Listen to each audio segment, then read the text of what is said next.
mahasiswa yang menyimak paparan ini yang saya banggakan. Pada video ini saya akan menunjukkan cara untuk memaksimalkan capaian pada perkuliahan bahasa Inggris profesi. Saya akan mulai dengan pengantar ya, 2 atau 3 slide. Baru akan saya tunjukkan kiat jitu untuk sukses ya di perkuliahan ini. Pengantar ini ya, pada pengantar ini dijelaskan apa sesungguhnya mata kuliah bahasa Inggris profesi ini. Jadi saudara sekalian, pada kurikulum program S1 atau program sarjana itu biasanya ada satu mata kuliah wajib untuk bahasa Inggris ya. Mungkin disebut bahasa Inggris saja atau bahasa Inggris dasar. Biasanya begitu. Nah, kadang-kadang ya seperti di program studi kami ada mata kuliah tambahan ya, mata kuliah bahasa Inggris tambahan, yaitu yang disebut dengan bahasa Inggris profesi. Jadi bahasa Inggris profesi ini pilihan ya bagi mahasiswa. Nah, tapi di perguruan tinggi lain atau program studi lain bisa juga bahasa Inggris profesi inilah yang merupakan mata kuliah wajib. Gitu. Terlepas dari mata kuliah wajib atau pilihan ya, video ini membahas mata kuliah ini bahasa Inggris profesi, bahasa Inggris profesi ini. Nah, mata kuliah ini ya, bahasa Inggris profesi ini termasuk English for Specific Purposes ya, atau ESP. Nah, ini saya beri pengantar sedikit penjelasan karena ini nanti terkait ya, berhubungan dengan kiat atau cara sukses di mata kuliah bahasa Inggris profesi ini ya. Nah, jadi sekali lagi, bahasa Inggris profesi termasuk English for Specific Purposes atau ESP, yang artinya bahwa di sini bahasa Inggris digunakan untuk keperluan khusus ya, yaitu untuk alat berkomunikasi dalam profesi atau tugas tertentu. Ya, jadi substansi atau isi dalam komunikasi dalam bahasa Inggris di sini itu tertentu dia. Contoh ya, saya kira contoh saja kita lihat. Misalkan dalam prodi atau program studi proteksi tanaman. Nah, bahasa Inggris profesi untuk prodi proteksi tanaman ini yang banyak dibahas adalah substansi atau tentang pertanian dengan fokus pada materi proteksi tanaman. Nah, di prodi lain itu substansinya disesuaikan ya. Ya, mungkin namanya tetap bahasa Inggris profesi, tapi di Fakultas Ekonomi misalkan yang menjadi substansi atau bahasan itu lebih banyak tentang topik-topik ekonomi misalnya. Nah, itu. Nah, masalah nama bisa berbeda-beda. Bisa seperti di program studi kami disebut bahasa Inggris profesi. Mungkin di program studi lain atau universitas lain, mungkin itu disebut bahasa Inggris pertanian ya, atau English for Agriculture. Mungkin di ekonomi namanya bahasa Inggris ekonomi ya, atau English for Economics. Tapi pada dasarnya sama saja, ini semua termasuk English for Specific Purposes tadi ya, ESP tadi. Nah, saya ingin menekankan bahwa sebenarnya mata kuliah ini sangat penting dalam rangka turut berkontribusi untuk menghasilkan lulusan yang kompetitif, yang menghasilkan lulusan yang bersaing tinggi ya. Karena pada zaman semakin globalisasi ini, interaksi internasional semakin intensif, itu kemampuan berbahasa Inggris itu sangat penting. Nah, jadi itu sebagai latar belakang yang terkait dengan cara sukses atau kiat jitu untuk berhasil di perkuliahan ini. Jadi ada 6 cara di sini, saudara sekalian. 6-nya penting ya. Kita lihat cara yang pertama, yaitu sebelum kuliah atau responsi.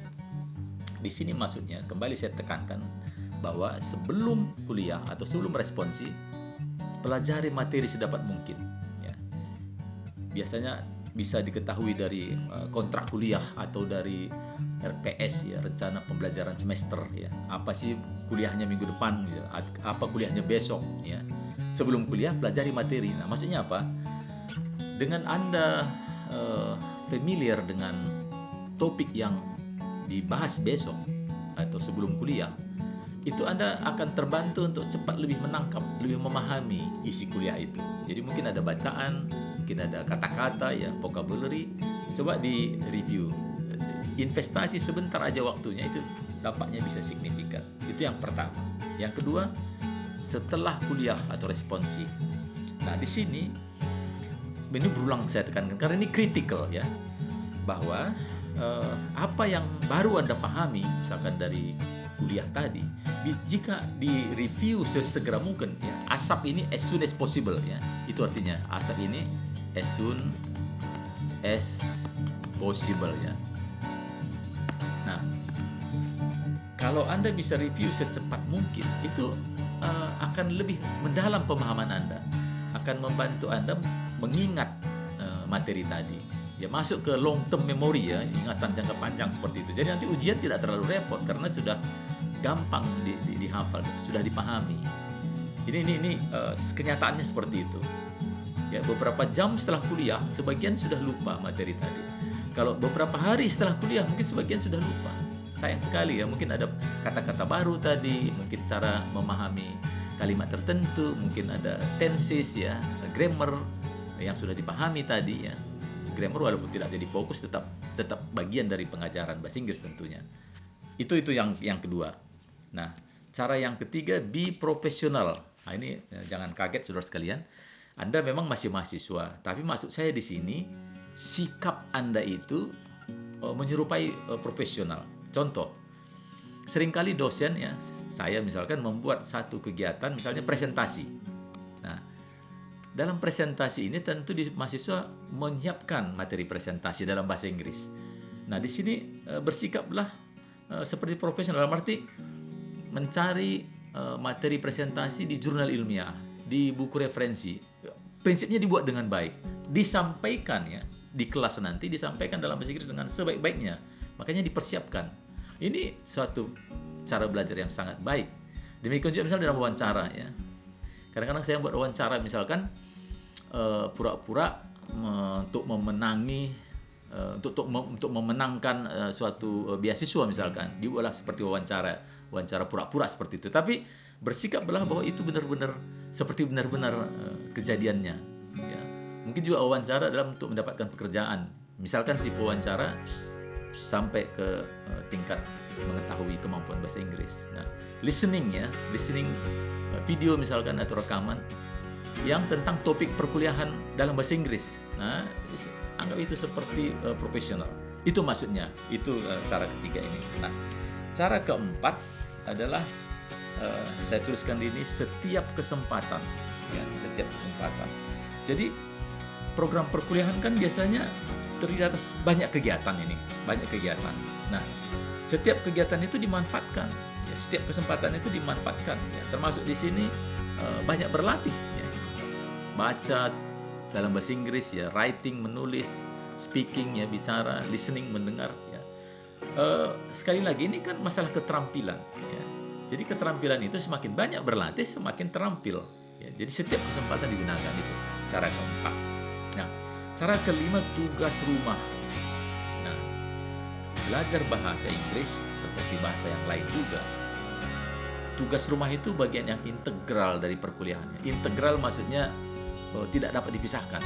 Ya. Jadi kerjakanlah setiap assignment, setiap tugas rumah dengan tuntas, dengan jujur. Ya, ya sekali lagi ini menyangkut berlatih juga ya, dan itu untuk meningkatkan keterampilan juga. Nah, cara yang keenam ya, yaitu di sini saya tulis partner luar kelas.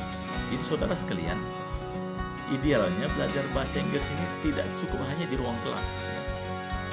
Akan baik sekali kalau Anda bisa membuat grup kecil atau partner yang kira-kira sama-sama bersemangat, kira-kira selevel ya, lebih kurang selevel.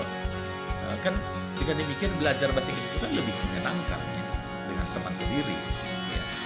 Jadi seperti bermain-main, tapi sangat bermanfaat untuk menunjang pencapaian tujuan perkuliahan. Ya. Baik, saudara sekalian. Jadi formula tadi atau kiat tadi atau saran tadi itu saya rumuskan, saya ramu begitu ya, berdasarkan pengalaman saya mengajar bahasa Inggris sejak 1997 dan juga pengalaman saya sebagai ketua program PBB Unila selama 4 tahun ya. Nah, salah satu kegiatan dalam program ini yaitu ini English for Specific Purposes ya, atau bahasa Inggris profesi tadi ya. Di sini saya hanya ketua, tapi banyak secara intensif terlibat ahli bahasa Inggris ya di Unila. Kemudian di sana saya banyak menyerap, saya banyak belajar. Karena apa? Karena saya tahu kebutuhan mahasiswa saya ya, karena sudah ngajar lama. Kemudian saya tentunya saya menjadi banyak belajar dari kegiatan ini, dan makanya saya bisa bersemangat untuk membuat video ini ya. Saya kira itu sebagai penutup. Demikian saudara sekalian, semoga apa yang disampaikan pada paparan ini bermanfaat dan tetap bersemangat.